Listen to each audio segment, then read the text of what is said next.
What's going on, everyone? Welcome to another special episode of Post Credits Podcast. Not a numbered episode this week, but we are discussing another Oscar-nominated movie for Best Picture in Hamnet. What do you guys think of that? It's not about ham. Or Nets? It's quite a disappointment. You were expecting, you got a different movie than you thought you were getting, look, Roger. Do you know how awesome ham is? Ham is listen.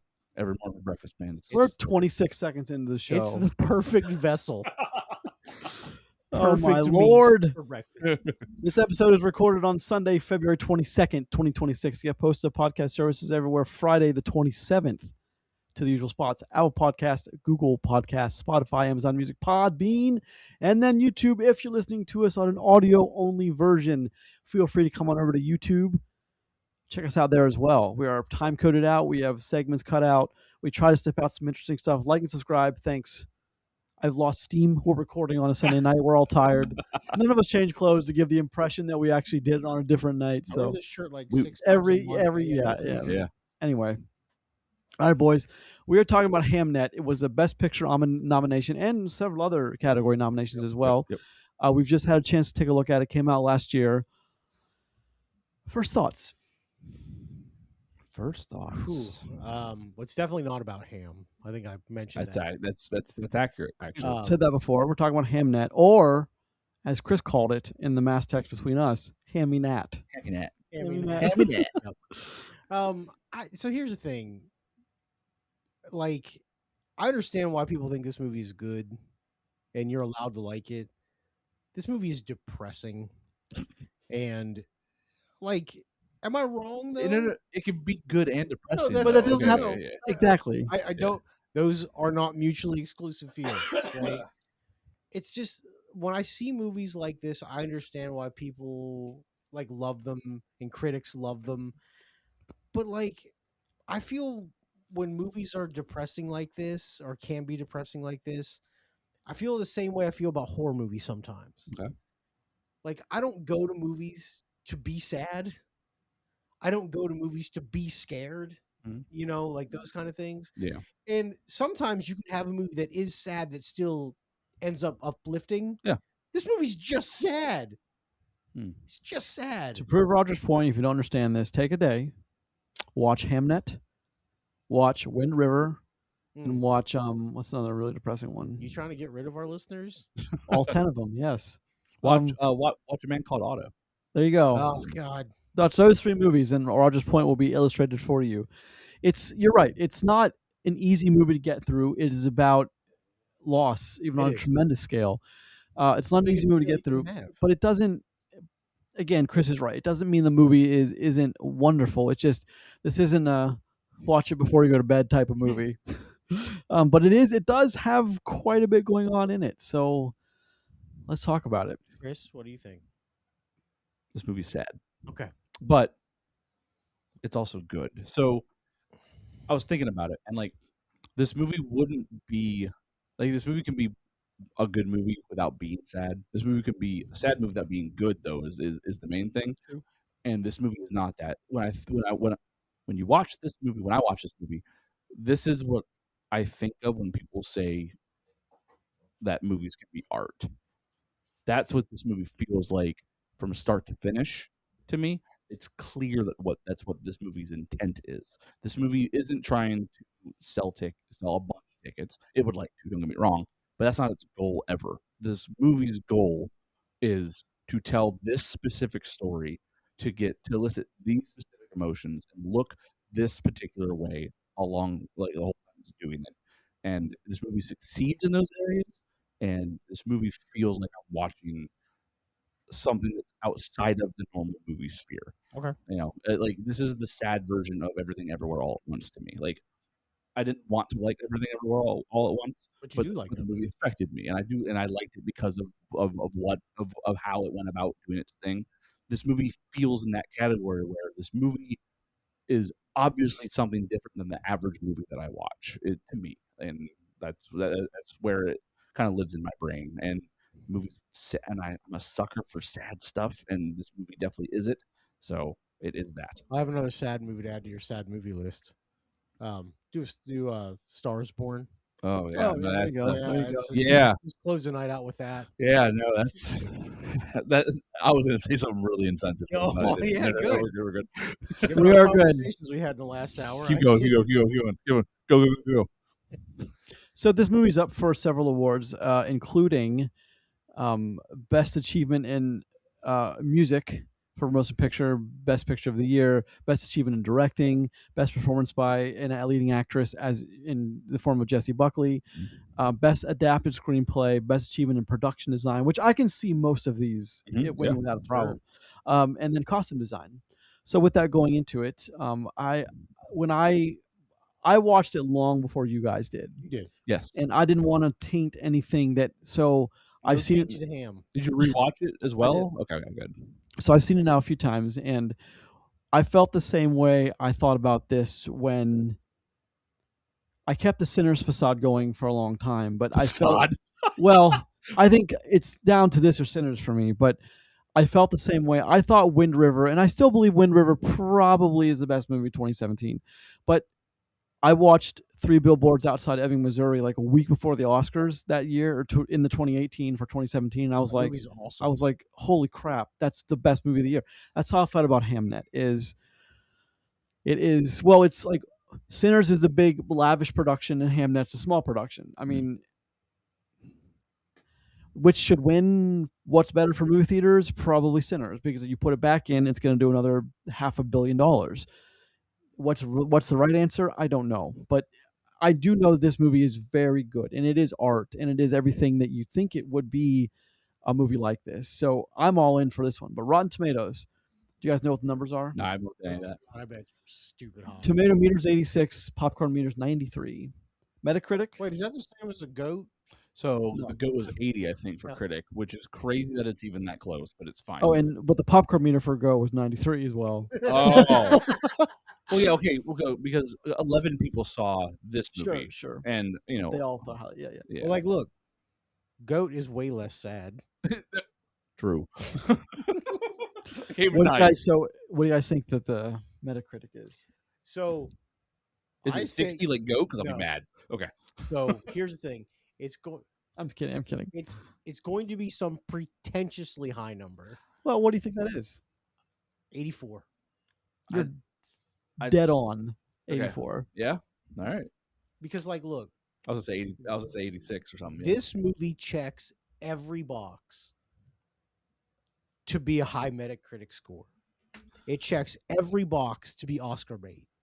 Now, I won't say that I dislike Hamnet because I understand that it's a good movie. Mhm. But it's like sometimes these type of movies feel to me like this movie was made for one reason, and it wasn't to tell a story. It was to get nominated. Hmm. Because, like, if you look at who's in it and who directs it, like, the pieces just line up. So, like, you have Chloé Zhao directs this, who already has an Oscar win for Nomadland. Nomadland. It won. Yeah, it won. Okay, so she's already got an Oscar win. She's got Jessie Buckley, who is like as high up right now for Not when this was made, though. I think Jessie Buckley is the only thing that doesn't work for what you're saying. Everything else you're about to say, I'm going to Well, agree with you 100%. Depends on how you see it, because she is a great actress. So Yeah, No. yeah. No, I agree with that. But she's not like this. she's not a known commodity. Yeah. I mean, that's gotcha. Fair. Paul Mescal is. Well, True. Everything else he's going to yeah. say, I agree with. Yeah. because it's a period piece Mhm. about Shakespeare. I mean, Mhm. come on, dude. I know. A kid It's- dies. Yeah, That's it, textbook. it deals with death Yeah. on a Major level. yeah. very impactful level. Mhm. It deals with shitty family dynamics. Yeah. Like, this is cookie cutter nomination stuff. And, like, that's not to say that Hamnet is a cookie cutter movie, because it's not. It's a very good movie. Yeah. It's a very sad movie. And I see why people like this movie, Mhm. or why critics like this movie. Yeah. No, that's As fair. a regular movie watching person who watches more movies than most, more movies than the most of the population by percentage, okay, this movie's depressing as hell. Mhm. And it's not a fun feeling to have. And that's how I feel about Hamnet. Like, I understand that it's good. I don't like this movie. And it's nothing against anybody in this movie. It's very well made, and the story's very good. It's just this movie makes me feel sad without any way to bring it back up. Mm. Like Okay. it, like the way that like as I watched this movie, especially in the last 5 minutes during the big scene at the Globe, like it's so strong and so powerful. And I'm still sad, because it's supposed to be that way. So you didn't feel uplifted by the ending of this movie at No. all? Okay. I felt sadder actually. Okay. Because That's interesting because I think the last 15 minutes of this movie is the real home run of the movie. of Don't get me course. wrong, the journey of us getting there, it is impactful. Sure. But like, I think you could lose a lot of the middle of this movie, and it wouldn't matter because the end of this movie is what really hammers it home. Sure. And the very end of this, it does end on an uplifted note.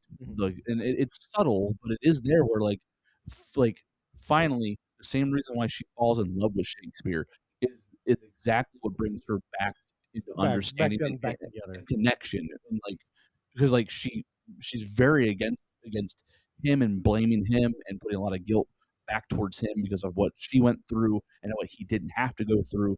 But then she doesn't think he's suffering. She thinks he's avoiding or not dealing with it or it doesn't fit. But like the very end of this, like the thing that she fell in love with to begin with is what brings them back together. And I think that's like the fact that it's a subtle thing at the end. I think is again it speaks to the artsy side of it. I know, but like that's what really like drives it home. Where it's like in this tragedy and in his way that he's going through it, she reconnects with him in a way that like I don't think that she was expecting to. Oh, and you see it happen. Yeah, she didn't expect to. That's Yeah. the Oh, thing, yeah. But like, and you see it happen, which is really hard to do. Well, yeah, but the part is for me why I still think it's super sad. That Well, it is sad. well, no, okay, it is very sad. Yeah. It's like being able to express your feelings for people is really, really hard. Yeah, Sometimes, right? Especially, I mean, because like we're talking about what this 1600s ish here. Like they don't have the ways to express things like we do now. And he writes this masterful play that becomes legendary. And like she sees, like the whole bit of it is she sees the death speech from Hamlet, right? And to me, it makes it even more sad that he used all of this energy to like write this whole big thing to like memoriam for his son who dies, right? And he probably just could have talked to his wife. And well, I understand that that's not what happened, but to me that is sad. Yeah, but I feel like he tried. And I feel like I feel like he does try. They definitely do try in this. Yeah, and I feel like she shuts him out because she gets too lost in her guilt grief. and her grief. She gets too lost in it to hear him and to because he's there. It's not like he wasn't there with her. He's not there with her when it happens, but he shows up and he's there and he tries to talk and he tries to connect. He opens up about the way he feels about it.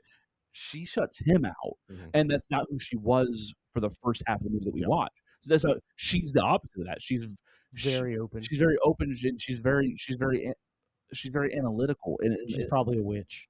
She's probably a witch. Forced witch. Well, I mean, that's not a funny thing. It's part of the movie. Yeah. But like she sees people in ways that they don't even realize like, about themselves, and all of a sudden, all that and that whole door closes for her when they lose their son, and it's like he is there and he does try to talk to her, and that's a part of the tragedy of everything that's happening.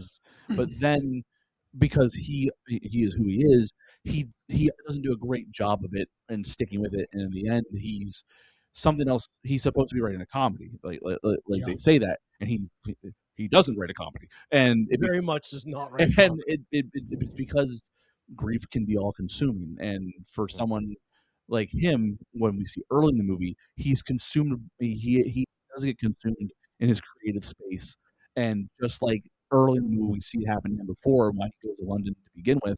On her suggestion, he is again consumed with something, and he has to have it. Has to do it. He has to have it out. Well, also the translation of comedies and tragedies back then, as we know them today, are slightly different than what they were. Yeah. But I mean, it's the beautiful part in this film is what is able to be achieved, I think, through the art part of it. And it's, if I didn't know who made this, if someone's like, I'm going to play this for you, and then you watch it, and who made, like, Terrence Malick would have been one of my 3 or 4 guesses because of the open shots of the forest and the trees.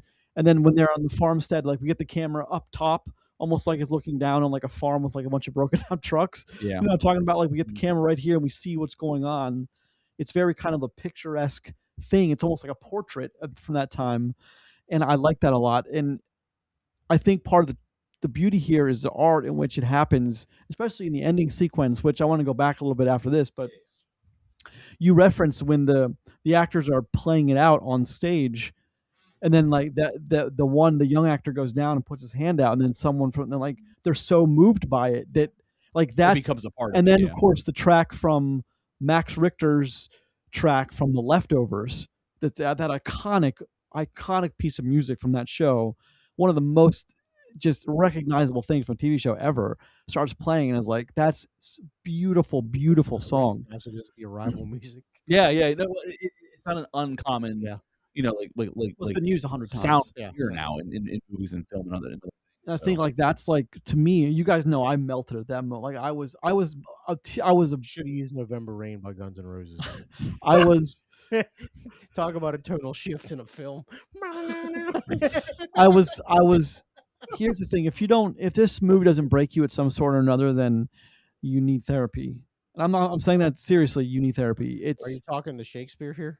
Because Well, I mean, the movie he definitely broke. got. I mean, Well, the movie definitely got me. Like, Sure. and it's supposed to. it's though. supposed to, though, right? Yeah. so for instance, it's supposed to, and the camera setups, how the editing goes, it's all in a way to twist your heartstrings that you can't fight it. And that's kind of what I like about this, is when I like it when the daughter is dying, for example, and the young, and then Hamnet, like, almost miraculously, like, takes he John Coffee's her. He takes the hurt from her on himself. She's fine, and but it's like also like our terrible at the time rudimentary understanding of how things work. Congrats, you have the plague. Well, I mean, penicillin would have saved, but, like, that's the thing, is it's not, antibiotics would have done a wonder, but there's also the magic in that too, of, like, and then you have him being, like, taking his literal last breaths, and they're carrying her out, and she's like, no, he needs me, he's my brother. Like, I don't know how you can watch that and not feel something. I don't. And especially if you're a parent and you watch this movie and you don't feel something, I don't know, man. I don't mean to call you out, but something's wrong. There is a supernatural element that they had with in this movie, Sure. and you can say it doesn't belong, but I don't hate that it's here. You know what I mean? Who she is and her connection to the forest. How they are together. Yeah, how they are, and then how the kids end up being too. Like, it all kind of plays into this hint of a supernatural, which then carries us from that point on. Everything becomes very real. But then even as we get through, there's this air of the supernatural with when the play happens, and when he comes out as the ghost in his own play, Yep. and I think even then, you kind of like the movie does a good job of feeling that, because it connects you back to the supernatural element with the archway being that pitch dark black on the stage, with where Hamnet eventually walks through behind that veil because he's crossing to the other side, kind of deal. And like, it's just it's really clever in a way that I didn't expect the movie to be clever at, and it does a good job of correlating. I also want to hit on the cast in here is great. Yeah. All the way through. Oh my lord! Yeah. And this is less Shakespeare movie as it is Agnes, which I think the name's pronounced differently because of the era that it's in, but that's what her name is. Agnews. Yeah. Yeah, like it's her movie. Yep. With everyone else supporting is what I would argue. But like the son who plays Hamnet, the boy, he does a great job because he has to sell it, and we all know that a movie that has a kid as a focus, it can be made or broken. It can be rough. By the actor himself, and he does a really good job for his age. I think all the kids are pretty good in this Oh, movie. all of them. I agree with that 100%. And even the kid that does that stars in the play, who plays We've seen him many times before. he looked familiar. I wasn't sure though, but like he does a good job too. I think he's great because he has that has a very tough scene to sell, and with the one that you brought up, Grayson, where he reaches out and it's such a good shot and such a good sell that it's kind of impressive in ways I wasn't ready for it to be. On top of being a sad, I knew it was going to be sad.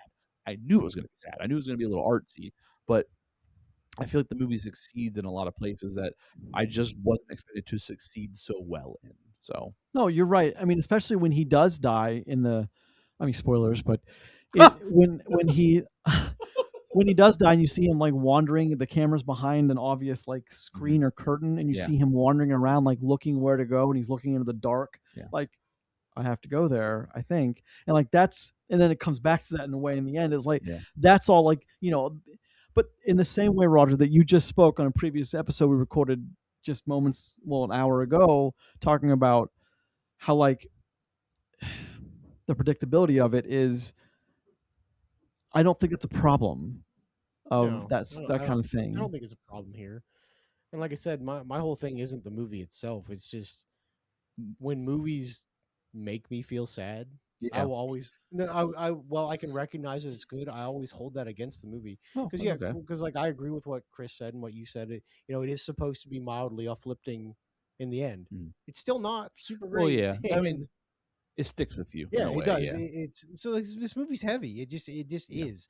The entire premise of this movie revolves around a family that's not that great to each other, and then they lose a child, and those aren't great subjects for some people to deal with. You know what I mean? It's hard. I mean, death is really hard. Well, grief death is of a messy. child is really bad. Yeah, grief is messy. Grief is is terrible. Well, like I think it goes along the lines of like with I mean, sad movies exist, sad songs exist, sad music, and it's like there's a place for it. You don't always seek it out, but I think sometimes you do, and I think sometimes for some people it resonates. And I don't watch Schindler's List, more than one time a decade. It feels like, you know what I mean. Every 5 years or so. It's tough, but it's like there's I would treat Chernobyl the same way. It's not a fun story to watch. Ah, fun family. Bring the kids. It's not a fun thing to watch someone's someone's skin peel and melt away. But it's one of those things where it's like.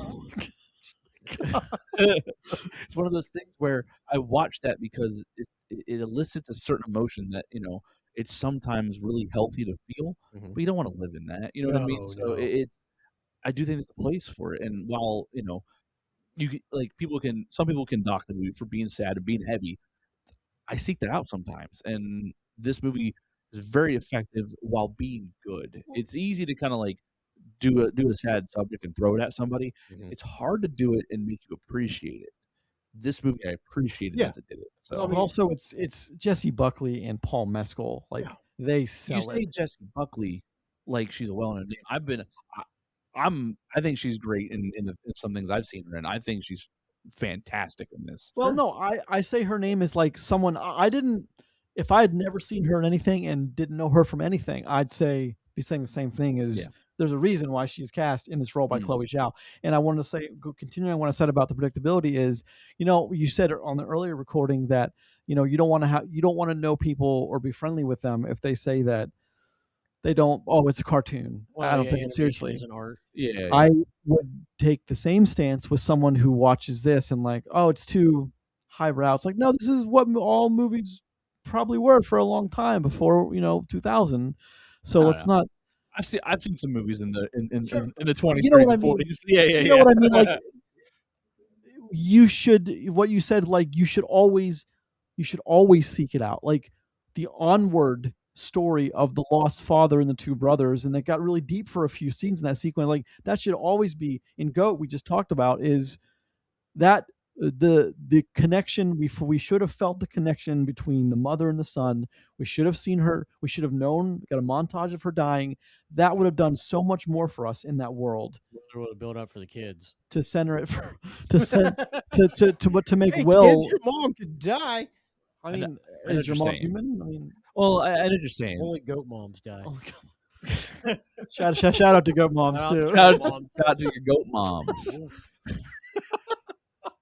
But God, this has gone weird. I know what you're saying, Grayson. Sometimes I did agree with your goat comments, and it wasn't necessary to the film and what its goals were.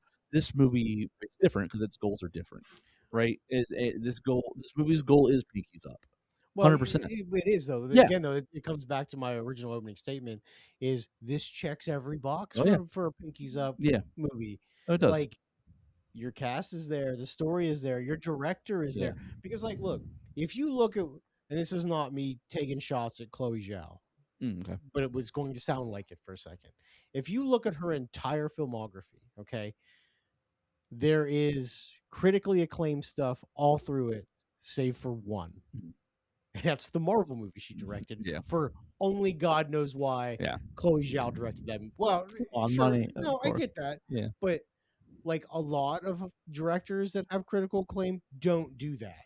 Hmm. And like, look, chase the bag. Go get paid, right? Yeah. But there's a reason why they had to pivot that entire movie out. So Yeah. it's not entirely her fault. But I mean, that's the one exception. It's like she's made movies like this before.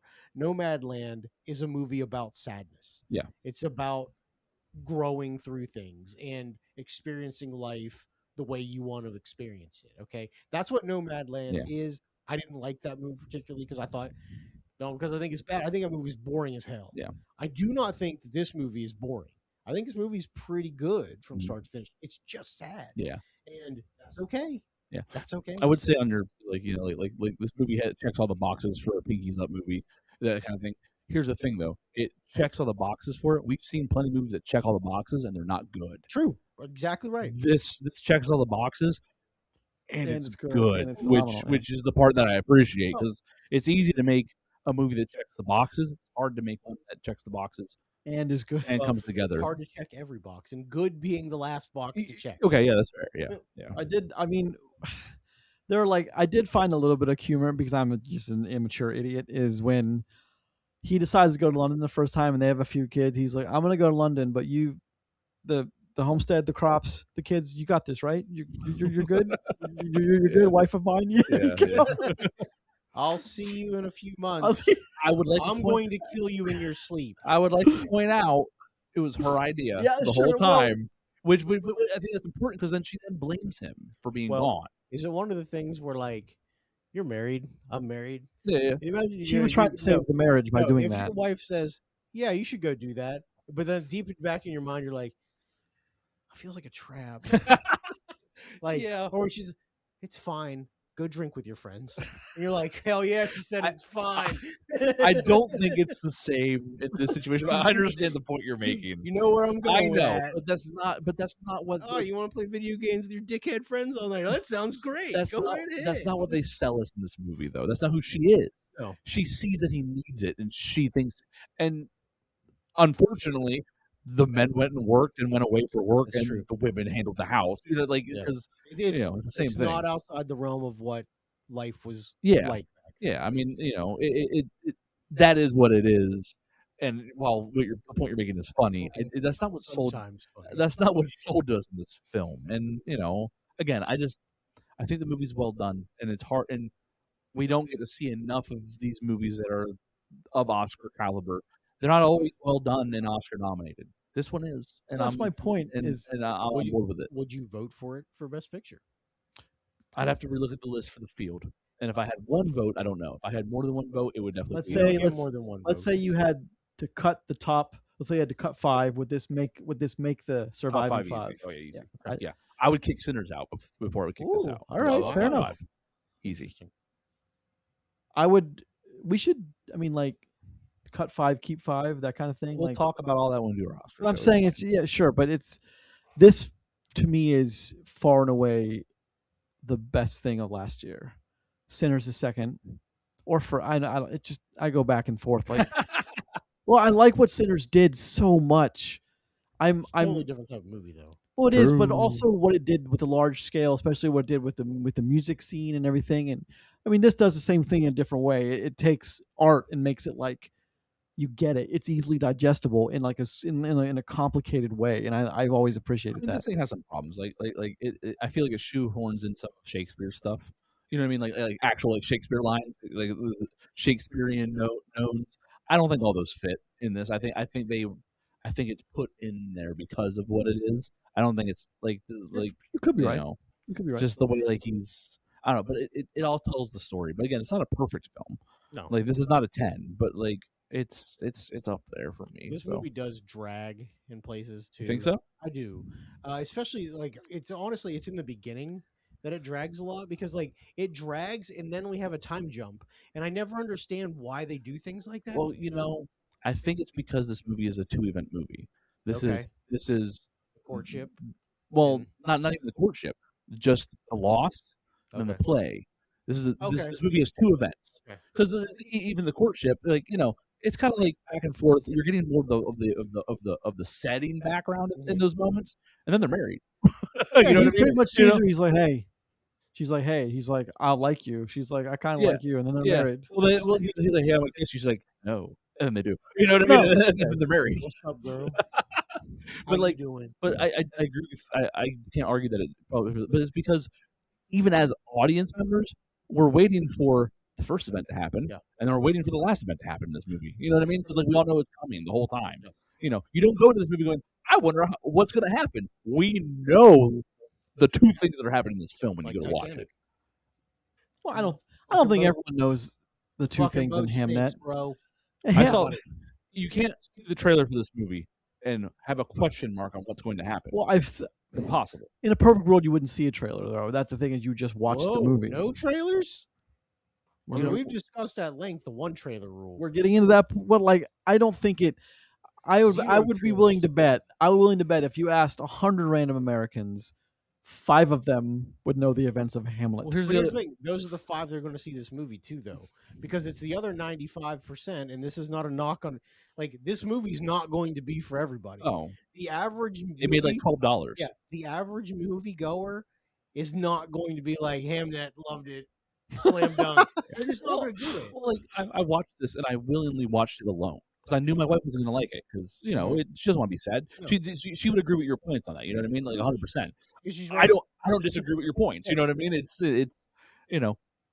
people don't seek this kind of movie out because it's not an easy watch. Well, no, and that's the other thing too. And this is not a knock on him, though, because I do believe this movie is very good. If this movie wasn't nominated for an Oscar, I never would have went back and watched this movie. I wouldn't. It's not the type of movie that I would seek out if I didn't have a reason to watch. No, you're right because when it first surfaced, me and you talked about it here in the studio. How like it looks really good. It's going to be in the Oscars, and you were like you're like I ain't watching that. Yeah. And it's like I don't care. makes complete sense. You know what I mean? Because you're right. It's Yeah, I'll go watch F1 again. Thank you. yeah, exactly. And You know, it'd be fucking rad, bro. I'll take that Yep. life, man.